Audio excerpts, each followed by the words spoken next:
Shalom,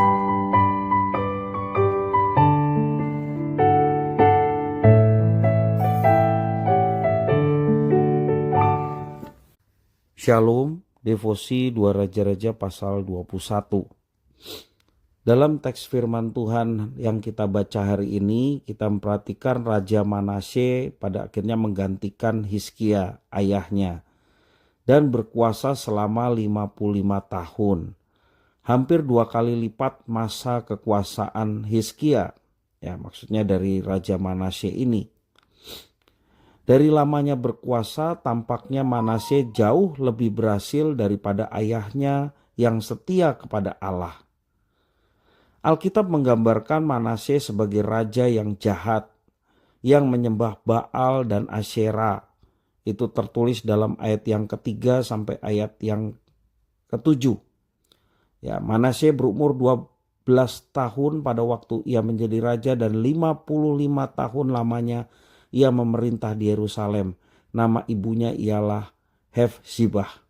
Ia melakukan apa yang jahat di mata Tuhan sesuai dengan perbuatan keji bangsa-bangsa yang telah dihalau Tuhan dari depan orang Israel.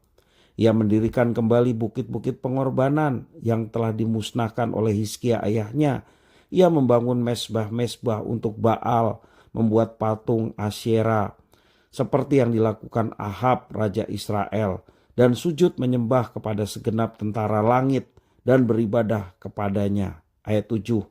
Ia menaruh juga patung Asyera yang telah dibuatnya di dalam rumah, walaupun sehubungan dengan rumah itu Tuhan telah berfirman kepada Daud dan kepada Salomo anaknya, dalam rumah ini dan di Yerusalem yang telah kupilih dari antara segala suku Israel, aku akan menaruh namaku untuk selama-lamanya. Itulah yang dilakukan oleh Manasye bin Hizkia.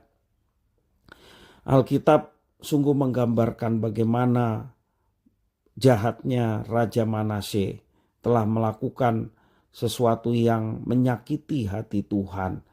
Bahkan dia mengadakan penyembahan terhadap Baal. Dan juga berhubungan dengan politik, juga pengaruh kerajaan lain ya. Dalam hal ini adalah kerajaan Asyur. Justru karena takluk pada kerajaan Asyur, masa kekuasaan Manasye menjadi yang terpanjang dalam sejarah Yehuda. Bukankah ini keberhasilan? Bagi orang yang tidak mengenal Tuhan, mungkin ini dilihat sebagai keberhasilan dengan lamanya Manasye memerintah Israel. Namun kalau kita perhatikan, ada vonis yang disampaikan oleh Nabi begitu jelas. Karena dosa dan kejahatan Manasye, Allah membulatkan hati untuk menghancurkan Yerusalem dan Yehuda. Ayat yang ke-10 sampai 16, demikian firman Tuhan. Kemudian berfirmanlah Tuhan dengan perantaran para hambanya, yakni para nabi, oleh karena Manasye Raja Yehuda telah melakukan kekejian-kekejian ini, berbuat jahat lebih daripada segala yang telah dilakukan oleh orang Amori yang mendahului dia. Dan dengan berhala-berhalanya ia telah mengakibatkan orang Yehuda berdosa pula. Sebab itu beginilah firman Tuhan Allah Israel. Sesungguhnya aku akan mendatangkan malapetaka atas Yerusalem dan Yehuda, sehingga setiap orang yang mendengarnya akan bising kedua telinganya. Dan aku akan merentangkan atas Yerusalem tali pengukur sama seperti atas Samaria, dan tali unting-unting sama seperti atas keluarga Ahab.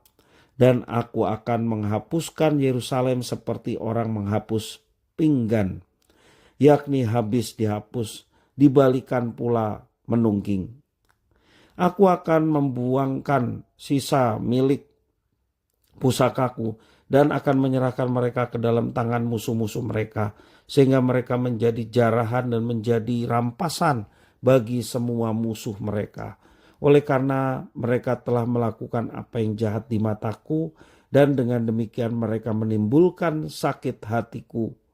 Mulai dari hari nenek moyang mereka keluar dari Mesir sampai hari ini. Lagi pula Manasye mencurahkan darah orang yang tidak bersalah sedemikian banyak, hingga dipenuhinya Yerusalem dari ujung ke ujung. Belum termasuk dosa-dosanya yang mengakibatkan orang Yehuda berdosa pula dengan berbuat apa yang jahat di mata Tuhan. Itulah yang terjadi dan nubuatan Tuhan atas Yerusalem dan Yehuda disampaikan. Manasye termasuk sebagai raja yang paling jahat di dalam sejarah kerajaan Yehuda. Bahkan seluruh kehancuran Yehuda dijelaskan Alkitab sebagai akibat dosa Manasye. Dalam 2 Raja-Raja pasal 24 ayat yang ketiga menjelaskan seperti itu. Jadi keberhasilan di mata manusia bisa saja adalah kejahatan di mata Tuhan Allah. Suara Nabi menusuk ke dalam realitas kehidupan keberhasilan, harta dan kekuasaan. Itulah yang dikejar Manasye. Dalam segala standar manusia, Manasye tampak berhasil. Tahta dan kekuasaannya berjaya selama puluhan tahun. Dunia melihat itu sebagai hasil permainan politik yang sangat licin dan hebat. Namun suara Nabi mengungkapkan ujung kematian dan kehancuran untuk Manasye dan kerajaan Yehuda. Vonis untuk Manasye bisa terkesan terlalu keras. Bukankah semua orang berusaha bertahan hidup? Pedagang berusaha untung, politisi berusaha menang. Banyak orang ingin sukses dan kaya raya. Mungkinkah teguran Nabi itu terlalu histeris? Ikut Tuhan memang bukan soal keberhasilan, kekuasaan, dan kekayaan. Suara para nabi memang bukan untuk memenangkan, melainkan untuk membakar. Sebab salib Kristus adalah jalan dipilih Tuhan untuk keselamatan bagi manusia. Buat banyak orang salib itu merupakan kebodohan, merupakan kelemahan.